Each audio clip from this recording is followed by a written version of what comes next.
Hello. Well, this is a very surreal video I'm about to make.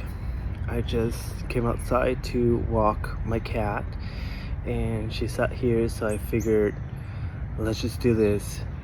I'm in Argentina right now. It's a very long story, but about a month ago, I have felt really unsafe, not only for myself but also for my family, and there were so many unanswered questions that I felt like the best solution to all of that was to leave the country. So, as you may know, I have been living as an immigrant in the US for the past 19 years. And even though I had papers, I had a lot of processes that I had started, and everything was technically all good, there was still a lot of uncertainty. It just didn't feel safe at all. I talked to some lawyers who said some things that were really concerning. I mean, you know what's happening everywhere, all the families that get separated and all these things. I decided to leave, and it was a rushed decision. I was very fearful, very scared of so many things, and I felt like I needed to leave right away. And so I packed whatever I could to fit into 3 suitcases in less than a week, and I left. It was not an easy decision. I have been building my life there for the past 19 years.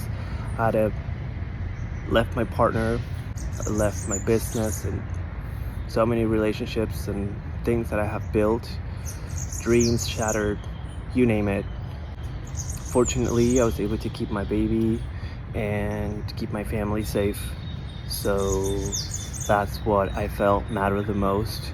I didn't want to say anything to anyone, not because I didn't trust you, but it's because I didn't trust the mediums of communication.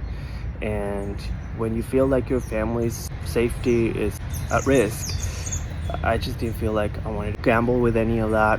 I'm sorry that I felt like I wasn't able to say anything, and so many of you have reached out showing concern and asking if I was okay. Honestly, I didn't know if I was okay, if I was gonna be okay, if my family was gonna be okay. Now that we're here, all the way back in South America after so long, I feel safe, and I wanted to say, thank you for reaching out, and sorry that I acted so weird and that it just like disappeared. I arrived to my hometown yesterday morning, and I haven't been sleeping much, and it's been really hard. I can tell you all of the details. It's been a long month. I've been very stressed out. So finally, now I feel okay. I'm home. I feel free. It's not ideal. Like I said, I left my partner. I left everything behind, and I was able to bring some of my equipment. I'm able to continue to do a lot of the work that I was doing before. I do need help. I could definitely use the help. I have left a lot of equipment. I have to rebuild that, and so many of you have asked if I need help, if you could help, and the answer is yes. Now that I can say that, yes, you can continue to work with me, you can continue to refer clients to me, and we're starting a GoFundMe to help me, rebuild my office, buy monitors and things that I need that I left behind. I can't even use my computer. I have my laptop, but I can't use my main computer, and I don't have access to all those files yet because I don't have a monitor. I have to buy that. But like I said, I arrived yesterday, and so many things I still don't have an answer to. Living as an immigrant in the US, the way I was, it's been really hard, and it's done. It was an era of my life. I have no regrets. It's all great. I'm just tired right now, but I'm fine. Things happen for a reason, and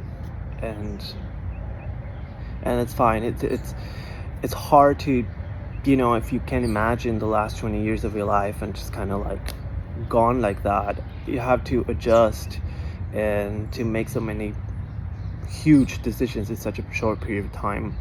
is crazy, but I did it, and I'm happy that I did. I feel safe finally, and I just feel really weird and strange about not telling anyone. I didn't tell anyone at all.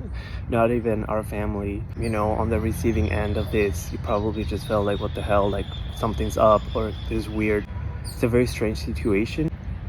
But again, I wanted to reach out and say, hey, I'm okay. Thank you so much for your support. I really value our connection, and I'm making this video because I have a lot of people that I wanted to reach out to, and I definitely want to talk to anyone. Please reach out to me. I want to talk. My partner and I are figuring things out, how we're gonna move forward in the future. I wasn't kicked out of the country or anything like that. I just didn't feel safe. There's so many things that are happening that I just didn't want to go through that. So I'm not the kind of person that just quits. But this time around, I felt like this was not my fight. I feel strongly that this was the right decision. I could possibly go back to the US. It'll be another process, maybe in a few years. Who knows? Right now, I don't know what the plan is. It's not great. We crashed into my sister's house. She welcomed us. It's been amazing. I haven't seen my sister in 20 years. And I do want to be vulnerable with you because it's been a really hard month and beyond, because I actually started dealing with a lot of this process last year, but this last month was the most intense. I haven't seen my sister in 20 years. I had to choose one or the other. Either see my sister and abandon my processes of trying to live in the US and going through all that paperwork, or stay in the US and just not see my sister. My great-grandmother passed away when she was 105 years old. I didn't see her for the last 20 years. She passed away recently. My niece is 15 years old, or it's about to be 15 years old. I had never met her. I met her for the very first time yesterday.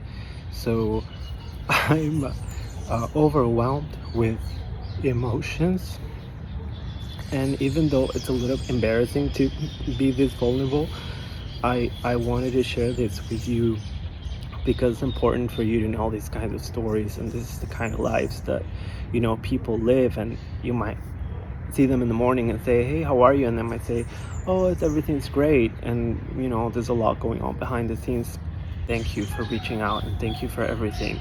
Again, please, let's stay in touch. Please reach out to me.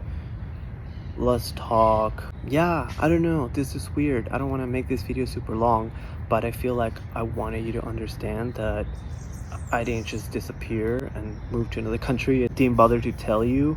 It's been eating me in the inside, holding all of this. It's what it is. I'm excited to be home. I haven't been outside yet because I felt kind of sick yesterday. So I'm excited to go outside and see my hometown, which I haven't seen in a very long time, and go say goodbye to family members that have passed while I was away. I have no regrets. It's been a crazy, amazing adventure, the life I chose, and it almost feels like a prophecy or something, because I lived 19 years in Argentina, and then I lived 19 years in the US. So this is a new era. I do want to talk about the GoFundMe thing because I do need help. I need to rebuild my life and my business. I don't really have a plan, so I have a few clients that I can continue working with, but if you can help me, that would be amazing. Any little thing helps. If you want to donate, I'm gonna create the page and figure out. You can help share it. Thank you for being part of my life. It's definitely not the end. I'm a little bit, I'm really tired and overwhelmed by everything, so please don't take this mood as a sad story. I'm excited for this new journey. Yes, there's a lot of sad things, but that's life. I'm actually excited to have been pushed to this new era of my life. So I'm looking forward to reconnecting with you, talking. This is not a goodbye or anything like that. This is just to kind of say, hey, I'm okay. So we'll talk. And if you reach out to me and I don't respond, it might be because I don't have access to that phone number at the moment or something like that. So just bear with me through while I transition. But thank you, and let's stay in touch. I love you so much. I wouldn't have been able to have the amazing run that I had this past 20 years without having met so many amazing, wonderful people. Thank you.